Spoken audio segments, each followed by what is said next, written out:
Should I start? Hello, friends.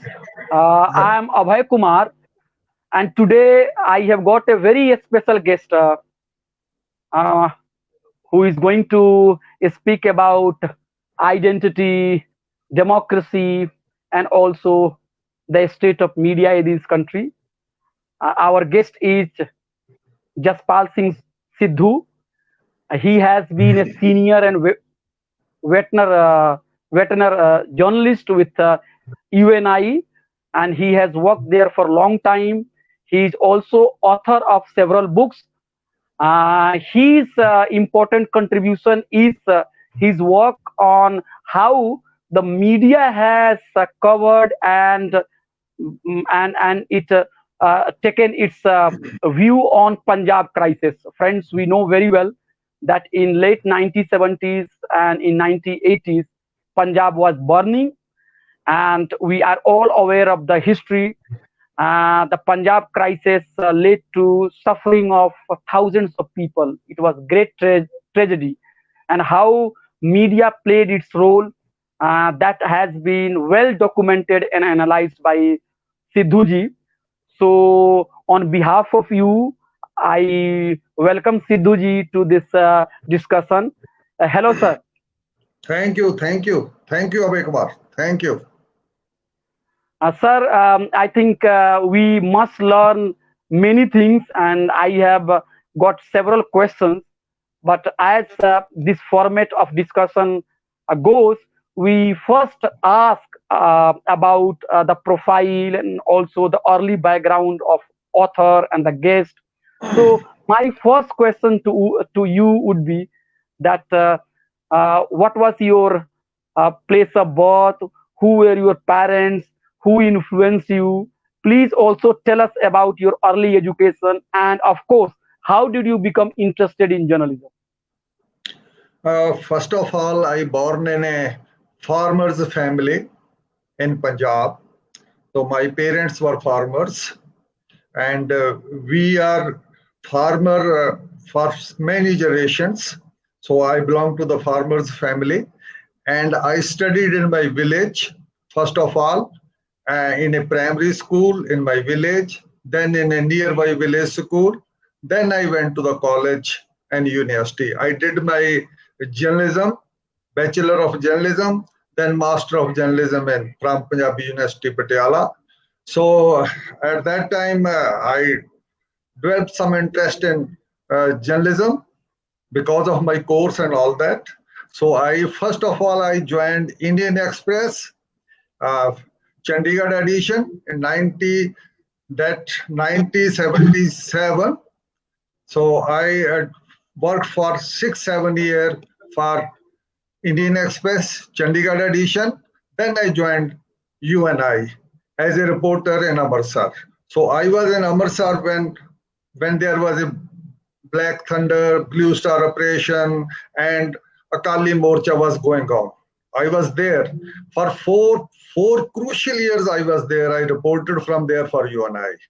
So I was as a reporter worked there. So that's why I wrote a book on journalism. So I witnessed whole thing from the close corners, how the media was covering, how the media created the whole scene, how the media created a scene for army assault, army attack on Golden Temple, how the Sikhs were projected as a diamonds.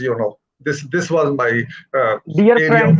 friends, dear friends, I want to add one personal account here. I met Sidhu ji first time at UNI office. I think the story goes back to 2005 and 6. I just passed my graduations and I did my PG diploma in journalism from Delhi's Indian Institute of Mass Communication. And we were there to appear for interview, and the interview got delayed.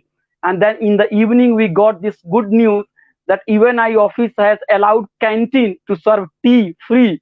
And then we went inside the canteen, and instead of taking one cup, we were taking two cups, three cups, and we just went to our friends and we spread this word. Arey chai to free hai, pilo, pilo, pilo, pilo.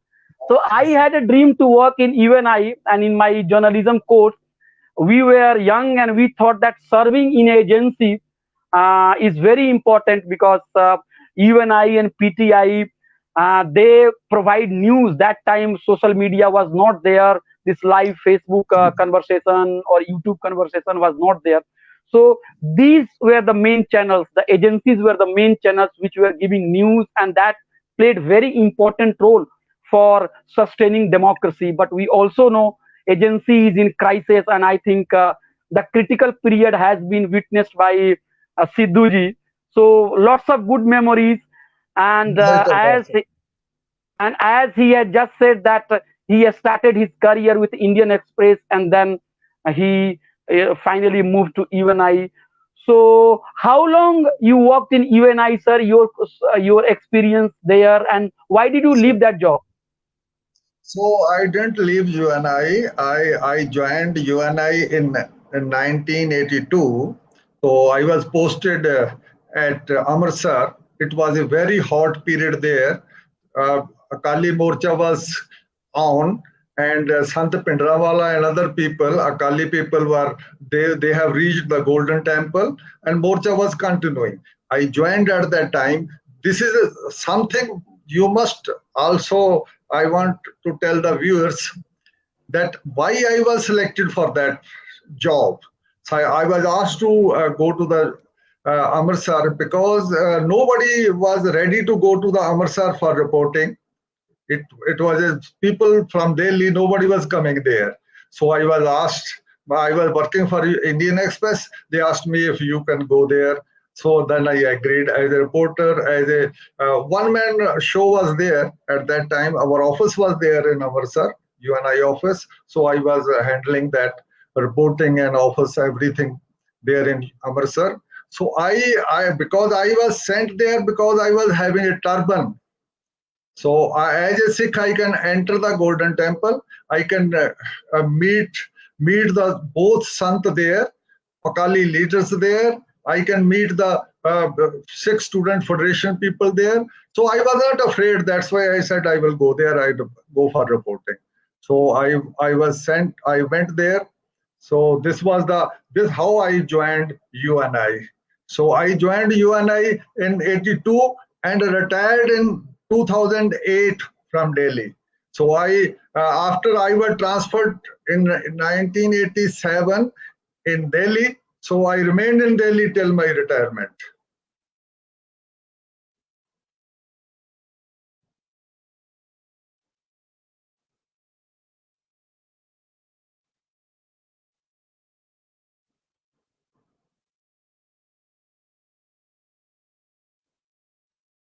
So, so I'm not hearing at the moment. I'm not hearing you. Yes. So I am saying that many people may not be aware about the Punjab crisis, and those who know it may not be well informed about that. Maybe they may be told their story from let's say from the top, from the perspective of their state. So can you tell us what was the Punjab crisis to our viewers who may not know things from a close quarter? So first of all, if we want to know understand the Punjab problem, we have to go back into the history. Back into the history means partition. Partition is an unfinished agenda of the total democracy or freedom. Unfinished agenda. It has not finished the total thing. It was just beginning of the problem. Actually, before partition, there was a Congress struggle was there to create a nation there, to build a nation in India. That was the Congress agenda. It was not an open agenda. It was a hidden agenda.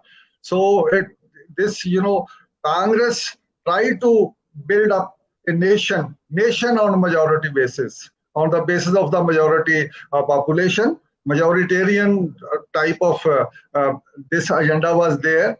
Then that's why they had a problem with the Muslims. The Muslim League had a problem with the Congress. They could not reconcile on this because both have a different agenda. Both wanted to have their own say, own political agenda, or to take whatever the best, whatever the maximum they can extract. They both tried from each other. But at the same time, one thing we should keep in mind: Congress never relent from this proposition that only Congress represent the country, nobody else. Muslim League has no right to represent the country. Similar in the case of the Sikhs. Sikhs also, they said that Sikhs are part of the bigger Hindu society, and they are not the separate. They are part of us. Sikhs were asserting they are the separate people. They have a different religion. They don't belong to this bigger Hindu Samaj. That was the point of discussion, point of struggle, point of dissension, point of differences, where the whole thing started. Muslim League, they identified the whole thing that because when the democracy will come, it will be a head count. Democracy was coming after 1947, so everybody knew that. Sir Syed Ahmad Khan, yes, everybody knew that. Everybody knew that it's a head count that matters. Sikh is a tiny minority. It's a small minority. It means they don't have so many heads to have their own country separate like the Muslims. So they joined hand with the Congress. And Congress made a lot of pledges to them, promises to them, that they will have a separate area where their religion and culture can proliferate, can prosper. So many prosperous promises were there before the democracy. But actually, after the partition, after the independence, none of them was fulfilled. Actually, they denied all that. That is the point. So whole Sikh problem started in 1947.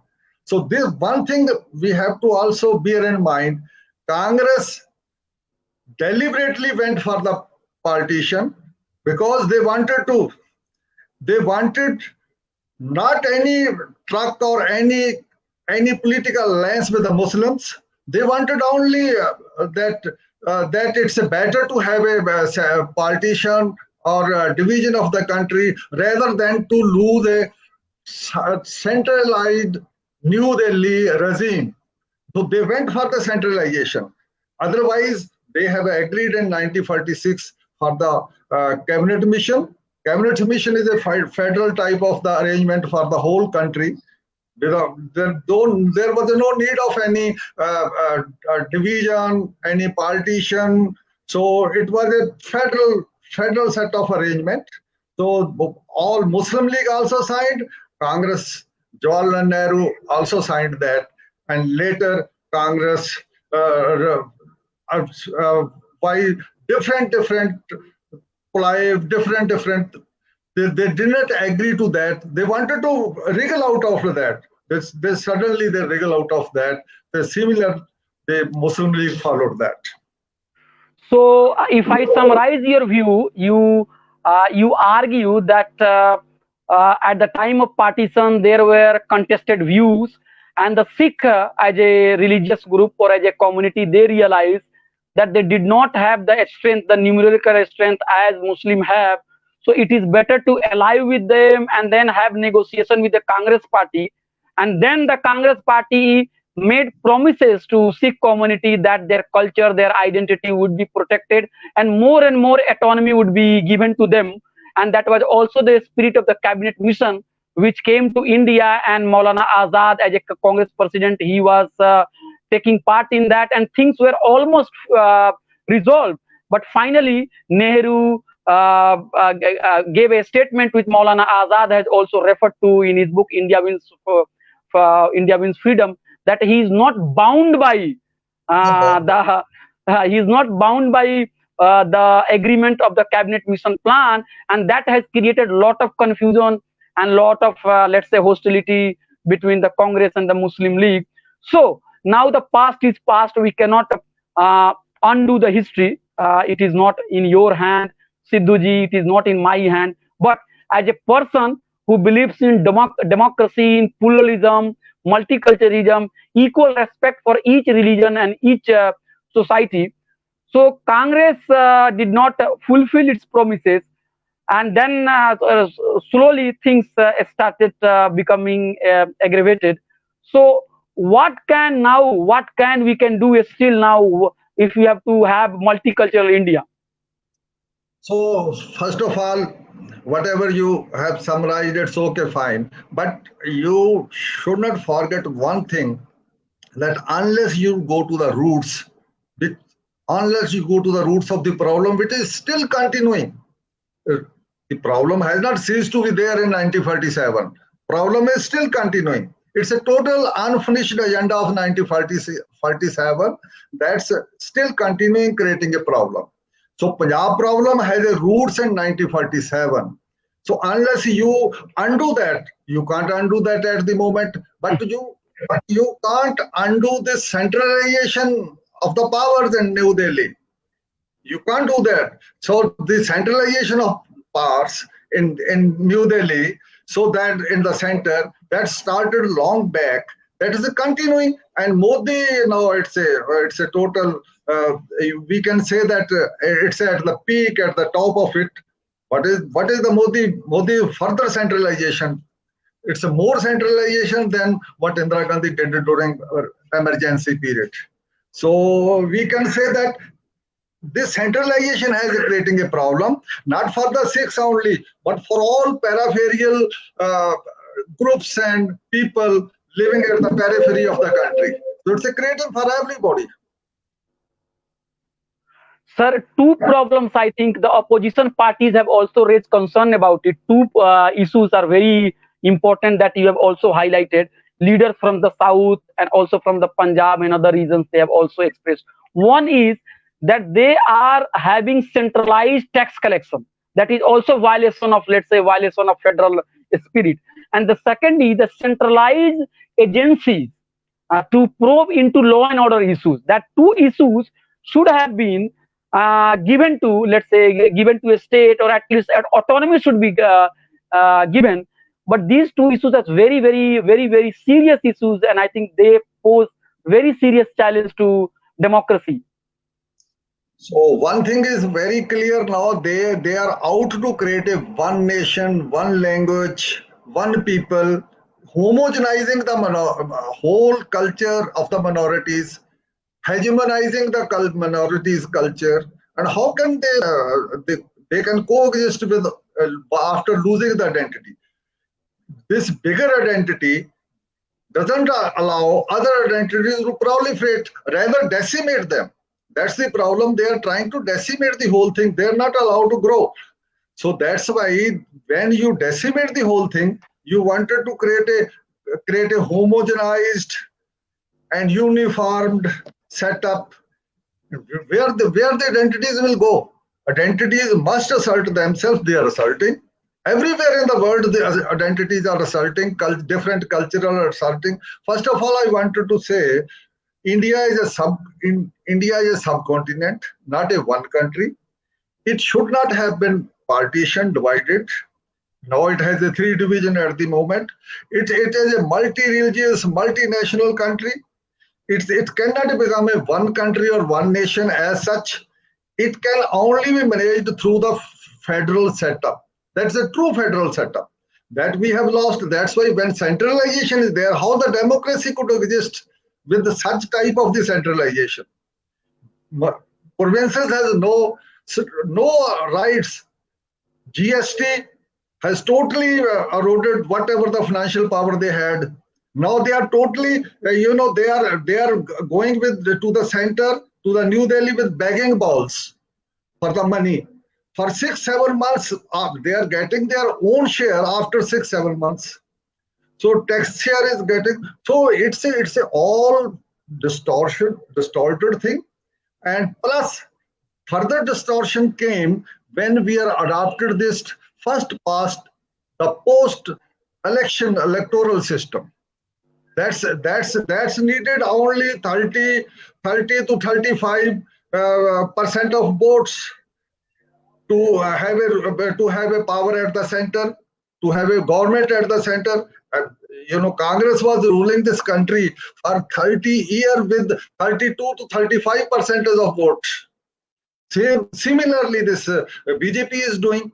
So such type of the centralization of power doesn't allow democratic setup to grow, to proliferate, and even to exist or sustain. Sir, I think India is set to be the largest democracy in the world. But I really feel very sorry as a young journalist or as a young scholar that whatever you have said, the media is not ready to listen to you and listen to the issues which you are talking about. That is very sad. I think even not to talk of what government is doing, these issues are not being discussed in public forum by, let's say, media or mainstream media or maybe big intellectuals. That is very, very sad, sir. So media is not supposed to discuss all that. First of all, media is owned by the corporate houses, big business. So media is owned by them. So their big houses and corporate houses need a big market, a single unit market. India, it's a subcontinent type of bigger market. They need that. They are supporting those parties, those forces, those governments which are trying to have a united single market in India. So that's why they will support the identities, the different identities. Why they support the provinces? They will not support. They need a market. So they need a bigger market. So they must support media owned by the big houses, corporate houses. They must support the government of the day. That is go for centralization of the powers. That's why. So media is doing the same job what they are supposed to do. Sir, you have been a journalist, and I would never say that things were always rosy. I would never say that censorship was there, and then you have also seen the emergency days.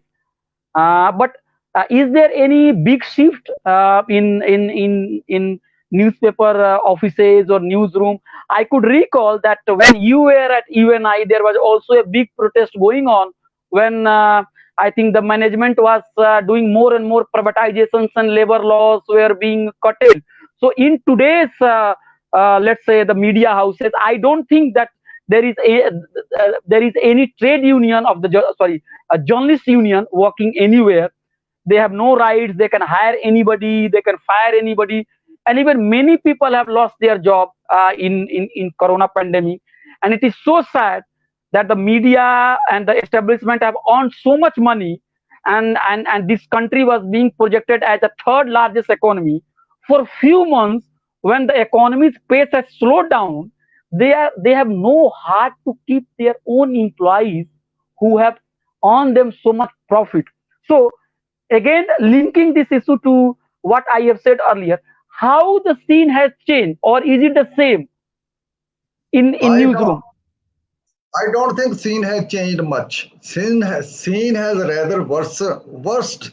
It has further got worsened. It's no longer. First of all, earlier in our times, when we were doing some journalist union or some journalist trade unionism, so at that time, journalist or media person or reporters, or really we can say the journalists, they were given only, have a share in the total income, not more than 2%.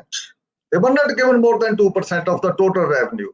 Still, they are getting the same thing now. Actually, they are even given less now at the moment. They have always media has a growth.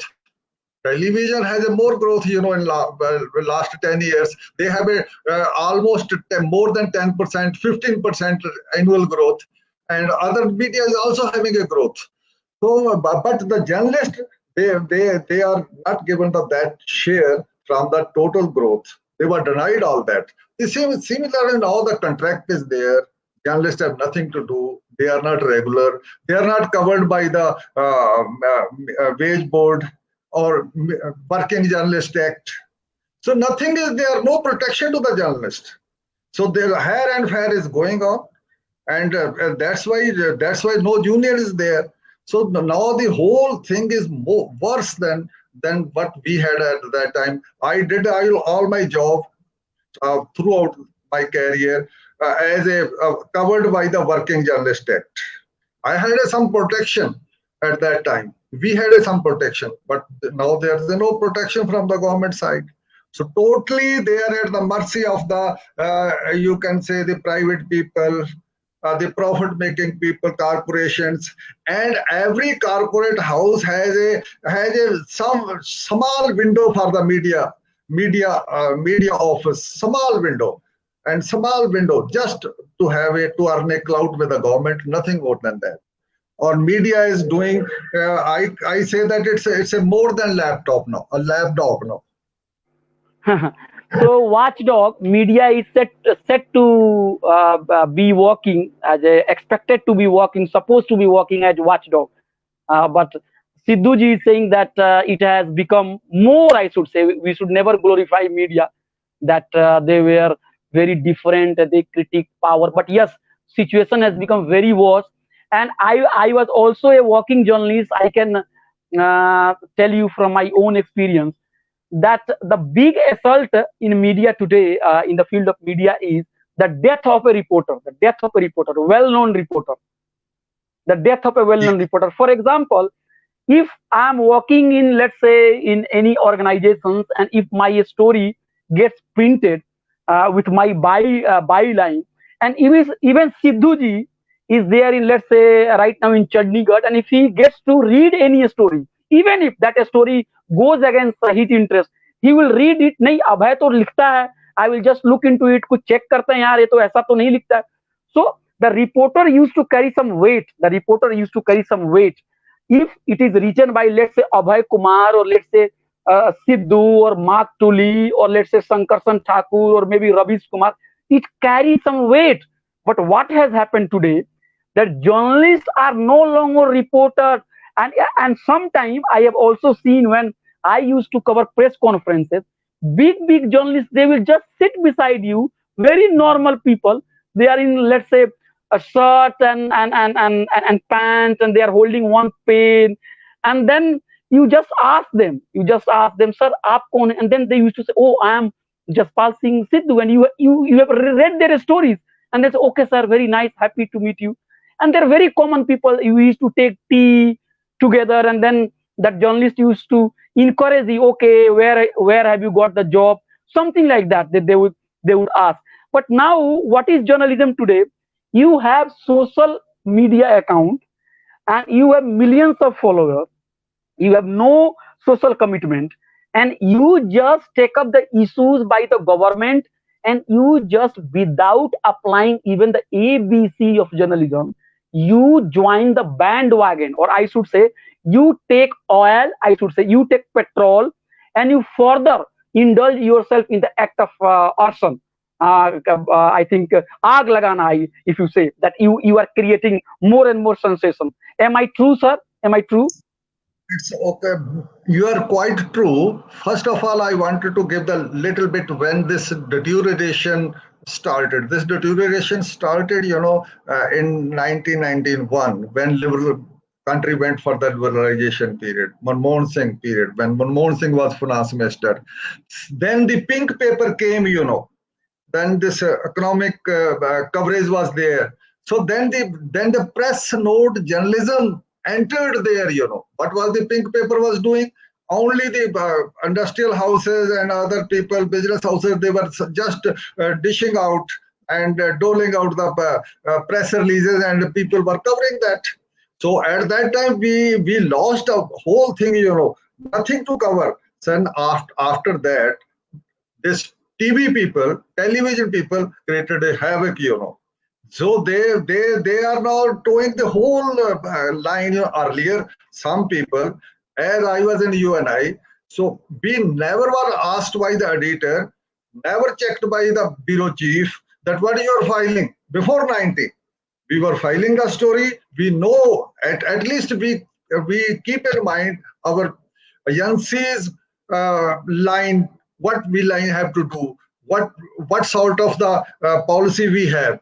We knew all that, but we were have some elbow room, some elbow room to have some more discussion, some more type of the writing, some more things we can say that at that time. After that, it's no longer there now. Now we after that we were checked. You know what you are writing with. Suppose I was in Delhi, so I always avoided to write whenever a story from the Sikh side. So I always avoided to use the version of the police as it is coming to me. I always put into the inverted commas in the quotes. What the police says, this is the police version. I never made it my own. So this was a whole tradition, you know. So the police was giving a version that so and so people were killed in a counter. Nobody used to go there. So we were covering in our offices that so many people were killed in the encounter. We never bothered it's a fake encounter or it's a genuine encounter. So we were covering that. So this started in Punjab. So we were just covering fake encounter as a genuine encounter, and from our side, not from the our side means that we were not. It's attributing to the police. Most of the agencies were not doing that. What the agencies were doing in the Punjab case, particularly in our UNI, so we were collecting the whole thing. We are taking all small incident whole day. Then we will have a roundup in the evening.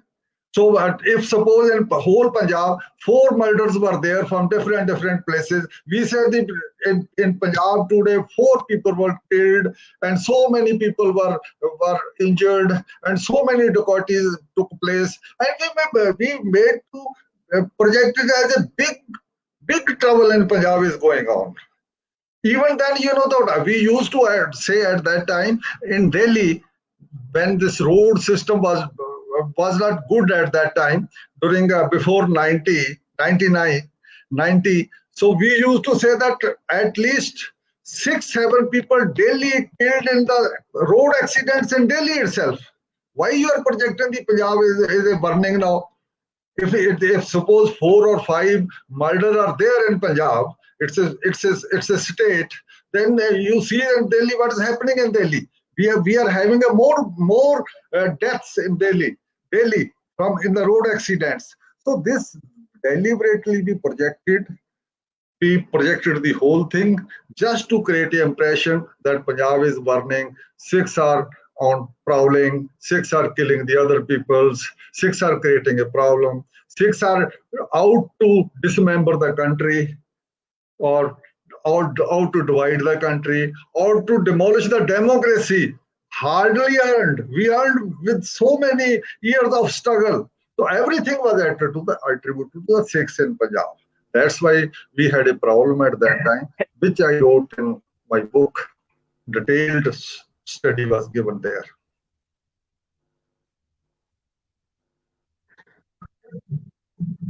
Friends, I think you should know that Sidhu ji has documented the role of media at the time of Punjab crisis. So what he has just said, Punjab was burning, and I have reviewed that book 3-4 years back, and if I could recall, his basic argument was that the media, irrespective of let's say Hindi or English, they generally towed the line of the establishment and they played key role in demonizing the Sikh community.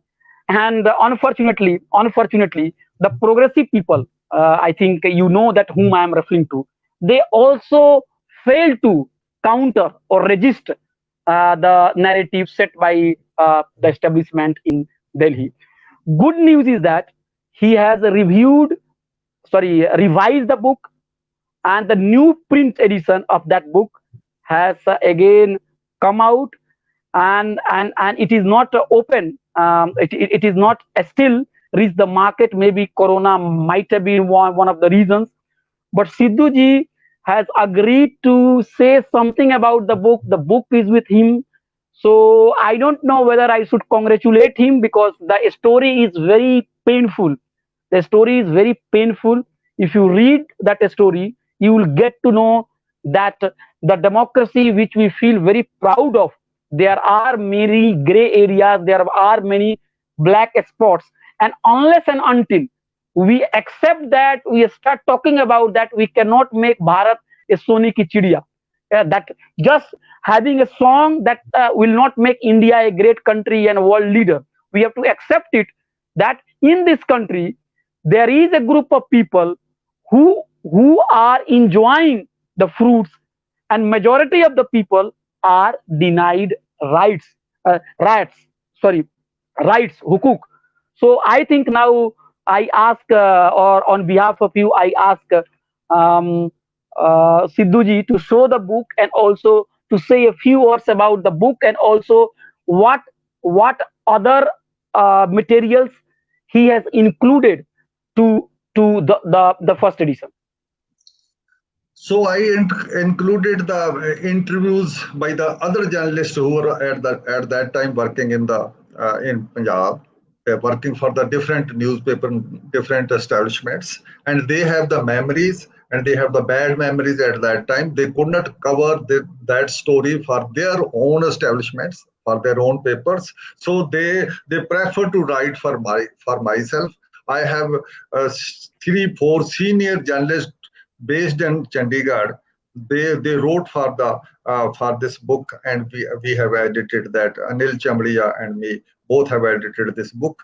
So now this edition is uh, from those peoples who were actually covered the Punjab for 20-25 years, and they have a different story to tell about during the we can say what we call it in Punjab black days, what we call in other words, it's a terrorism era, terrorism period, but we don't call it a terrorism. But most of the things what we I have highlighted, that the government, always the New Delhi tried to project it that Sikhs are being instigated by the Pakistan because they are bordering Pakistan. Instigated by the Pakistan first thing. Then they wanted to give that impression that Sikhs are killing Hindus. And second things, they are out to dismember the country. They are the terrorists, and their gurdwaras are the training ground for the terrorist activities. They are given the gun training, everything in every gurdwaras. Actually, nothing was like that, but it was projected right, all that. And most of the people throughout the country, beyond Punjab, everybody accepted that this might be going on. So this is the projection in the English media, which we call it as a national media, and in the Hindi media particularly. So this is that Golden Temple is the breeding ground of the terrorists. Always when the Sikh militant is referred, Kashmiri militant is referred as a militant, Kashmiri fighter, whatever they are fighting for. But in Sikh's case, they were referred as a Sikh terrorists. So this is the deliberately this terrorism was tagged up to the Sikhs. So that created the terrorism is such a word, such it has a lot of bad connotations immediately for the word, that these people are the insensitive peoples. They are out to kill the innocent peoples. So this sort of impression is always attached to this word terrorism. So deliberately. I think many people are in Delhi, and they may not have easy access to that book. So again, I want to remind my friends, my viewers who are watching this show, or they will later watch it on YouTube. Sidhu ji's email is there. You could just read it. It is there on the screen. Jaspal.sdh. Yes, yes. sdh@gmail.com. You can write to him, and then the book can be made available to you. And this book is very important for research, for knowing the truth, and for knowing the truth from, let's say, from people's perspective, or you could say from those who have really suffered it. Sir, can you read out uh, the title, and also can you show us also the book? Embedded journalism, media's projection of six as demons. Embedded, yes, embedded Embedded journalism. media's projection of six as demons. Embedded journalism, I want to repeat it: embedded journalism, media's projection of Sikh as demons. Yes, this So is the I book. think, sir, if I'm correct, the last time when I reviewed that book, I think the title is also a bit changed. Yes, the title. The title was different at time. At that time, the embedded journalism Punjab. At that time, title was that. So now So, we through have this, sir, through this show, my request is to you that, since the experience of many journalists are also included, and you have thoroughly revised that book, I think this book deserves to be reread. And I read it many years back, and the more and more you read the book reveals more and more truth.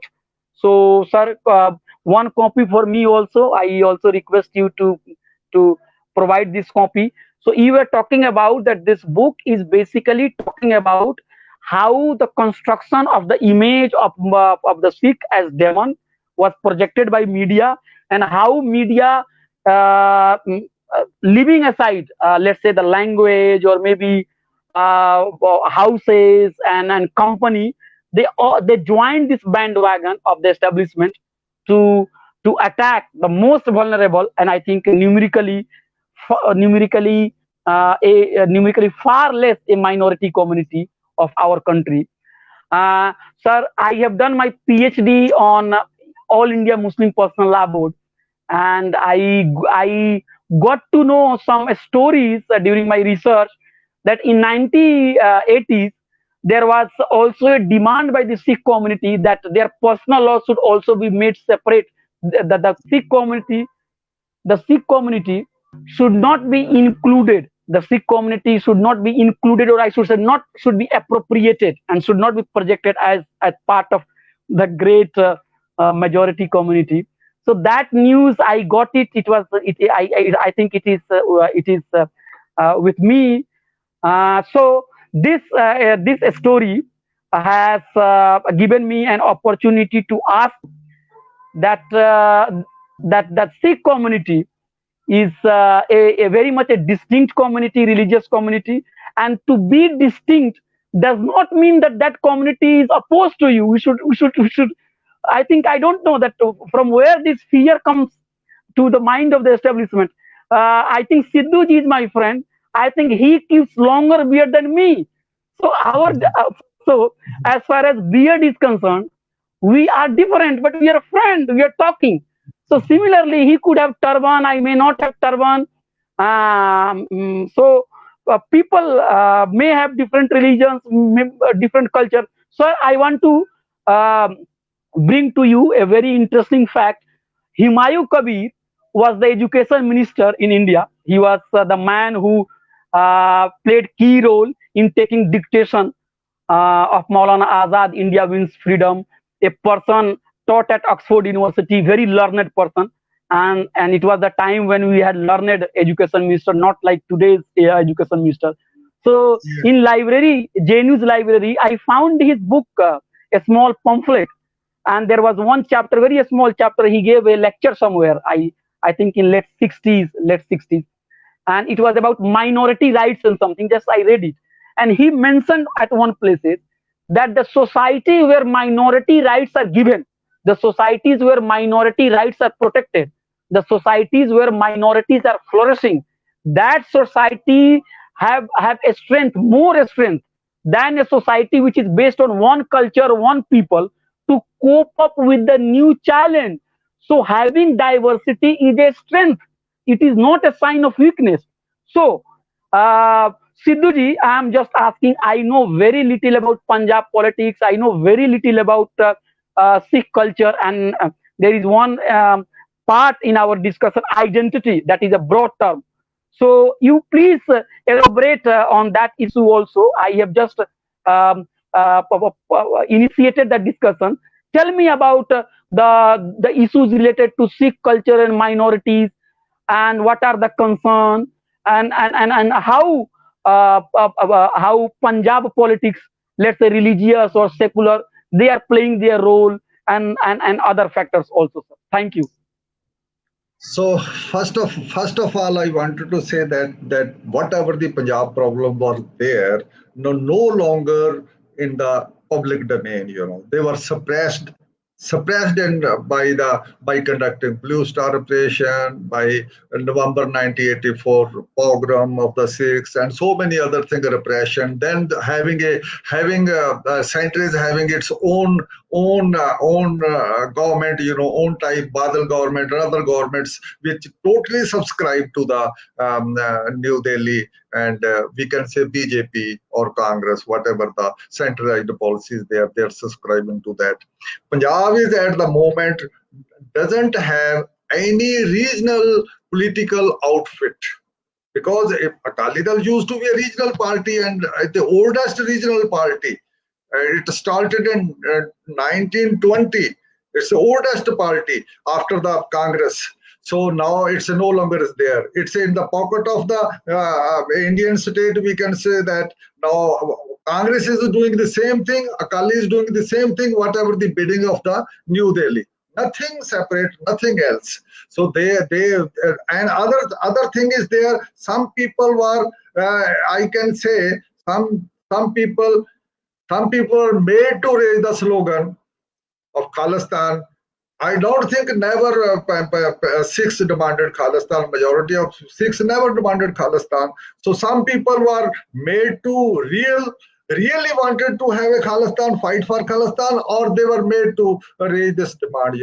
They were suppressed, crushed, and they're no longer there. Punjab is now between two extremes. One side is the Khalistan, other side is the some Akali leaders who are in the pocket of the Delhi leaders. So most of the mainstream majority, Sikh majority, have no politics at all. They are almost out of politics. So that's why they deliberately create the two poles. Deliberately they have created the two poles. So they are, when there's a little bit of problem, they just fabricate and and get the fake news published that people are coming from Pakistan. ISI is creating a problem. They are training the Sikhs there. Sikh terrorists are being trained. They are being sent through the borders, and all so many fabricated stories. They always do that. So then they have at the same time, whatever the problems Akalis raised a problem of the autonomy or federal setup in the country. There should be a federal setup in the country. That was the Anandpur Sahib resolution. Anandpur Sahib resolution is nothing else. It's just a document for more power to the states. Whatever we were having earlier, what we have promised before the constitution was framed, ultimately became whatever the product it became in 1950. So before that, when it started, we have this bigger resolution. What type of the constitution would we? At that time, we had enshrined that country will have a federal setup with constitutional safeguard for the minorities. This was the resolution, but everything gone later. Everything no longer you can find a trace of that at the moment. And in the textbook, sir, you will be surprised that things are not presented in its true picture. And in textbook, a part of resolution of that Anand Sahib is presented to students, and one word, if I could recall it correctly, bolbala, something like that. Sikhon ka bolbala or maybe Punjab ka bolbala. So the term is used bol bala, and it is stressed too much that they are demanding about more and more. Instead of projecting that they are demanding their rights, their hukuk, their legitimate rights, they are demanding justice. The things were projected as if they are trying to dominate the majority community. So I think we have taken 50 minutes of our your time, sir. So I want to ask you uh, a very brief questions, that given all those problems and given all those, let's say, historical wrongs and maybe betrayal, if we want to live together as human beings, as Indians, with our own identity, our own culture, then what is your suggestions for me also, for all of those who are watching it, and also the establishment who might get to know about your view? So first of all, I can say openly that Sikhs never wanted to leave this country, never wanted a separate country, because the most of the our gurdwaras are now, majority of the sacred places, six sacred places are in Pakistan, and rest are in India. Even some are out of Punjab. So we are not we. Even Guru Granth Sahib is having a bani, or we can say the scripture of so many saints. It's a representing the whole country, religious culture of the whole country. Sikhs never wanted a separate country, never wanted to leave this country. They wanted to live here. They made more sacrifices for the liberation, independence of the country. So they wanted to live in this country, but they wanted to live with respect as a equal citizen, not as a second-rate citizen. And so that's some people, some majoritarian leaders wanted that. So they are asking for, they are demanding uh, respect for their culture, as their Punjabi is denied everything. Punjabi is, by name is Punjabi is there in Punjab, but most of the 60% schools are not teaching Punjabi. Punjabi is not taught in 60% schools. In government school, what is the condition of the government school in UP, in Haryana, in Bihar. So, but in the public schools, whatever the good schools are there, Punjabi is no longer there. So they wanted their language, their religion, everything should be allowed to prosper, proliferate. That's their demand. They wanted to live in this country, but as a equal citizen, not as a second-rate citizen. That's their demand. I think we have talked about political issues, and I think I should now close my diary and my pen. I'm asking, sir, you are no longer working in Delhi, so how is life in Chandigarh? Actually, I'm not much mobile now. So it's because of some other problems. I am mostly confined to my house only, home only. So But sir, I get your mail. You write in counter current. You are active on Twitter. So I think a journalist, the spirit of journalist has not died in you. so that's there. It's a good for it's an encouragement. Whatever you say, it's encouragement for me.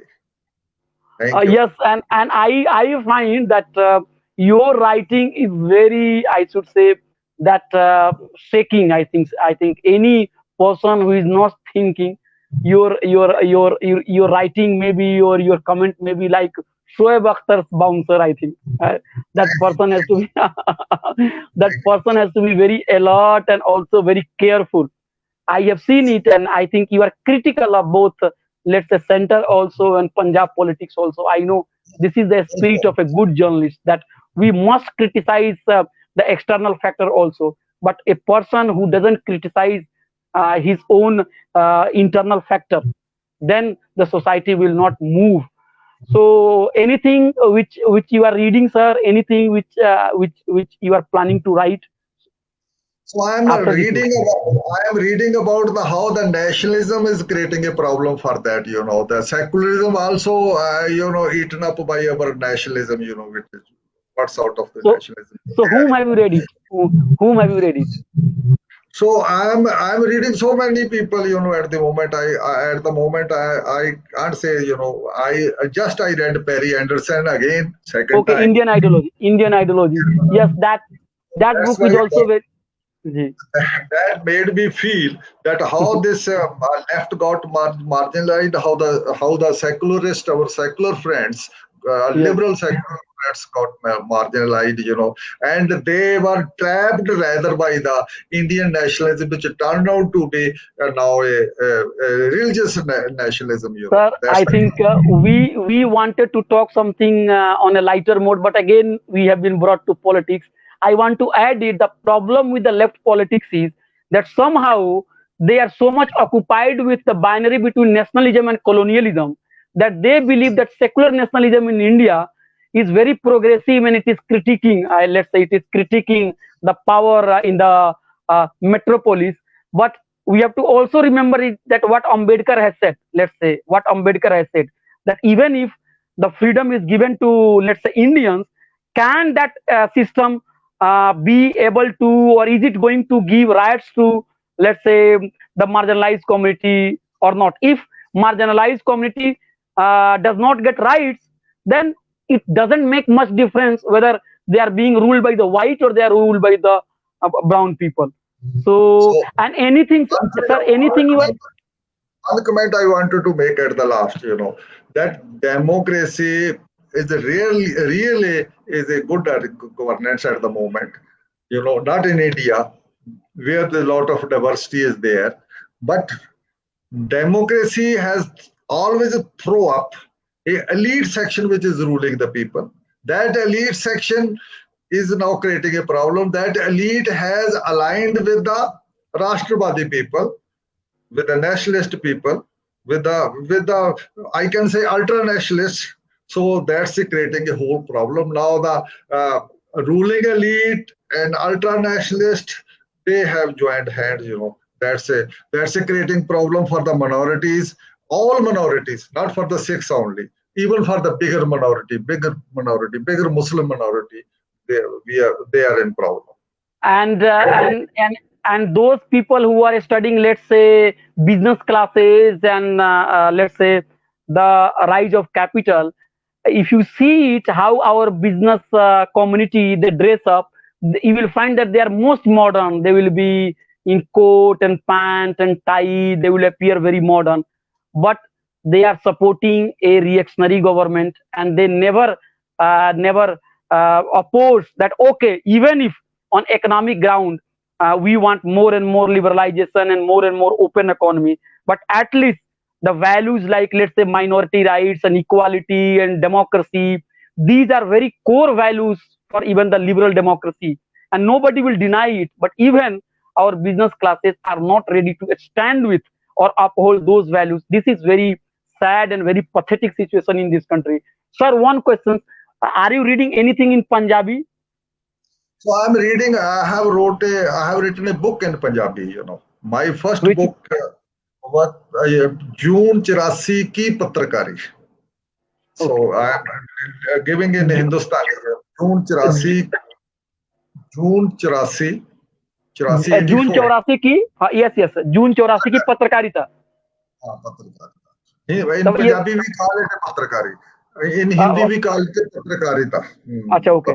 So Sidhu ji is saying that he has written a book earlier in Punjabi. The title of the book is 1984 riots and journalism.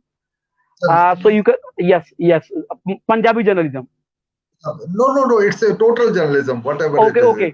1980. I want to stand corrected. 1984 riots and journalism. That is in Punjabi. Friends, I have made a very little initiative to talk with James, talk with those people who have perspective, those people who are really working at ground. And I don't have much means, but I am just working as a bridge, you could say, The email ID of Jaspal Sidhuji is with you. You can just see it on a screen. This is again, I want to repeat it, jaspal.sdh@gmail.com. Please befriend Jaspal ji and let's initiate, or I should say, let's intensify our dialogue for a democratic, truly democratic, not in the name only, truly democratic India, where minority rights are respected. And as Baba Sahib Ambedkar has said, that no democracy can be conceived without protecting the rights of minority. With these words, Minority and Dalits, Dalits, the unprivileged so people, sir, when I am using minority, that includes also the Dalit also. It's a broad term, and he is giving the argument that one class cannot represent all the classes. That is why even if you have a good laws, and unless people from the below are given responsibility to translate those laws into action, justice will not prevail in the society. So differences are reality. Uniformity is a design, a wish, a desire, and that desire is destructive. This is my faith, that I have got a small beard. Sidhuji has got long beard. I'm a man with no turban. He's a man with turban. I know Hindi and Urdu and English. I can understand Punjabi, but he speaks Punjabi. We generally eat rice, but people in Punjab, they eat roti. Despite all those differences, he is my best friend, and I uh, express my gratitude and my thanks also on behalf of myself, on behalf of all of you. Let's join this karma for a democratic, a real secular, and a real multicultural India. Thank you very much, sir. Thank And you. I think we have to do another session with you about nationalism after some time. Thank you, Sidhuji. Okay. Thank you, sir. Thank you. Thank you. Thank you.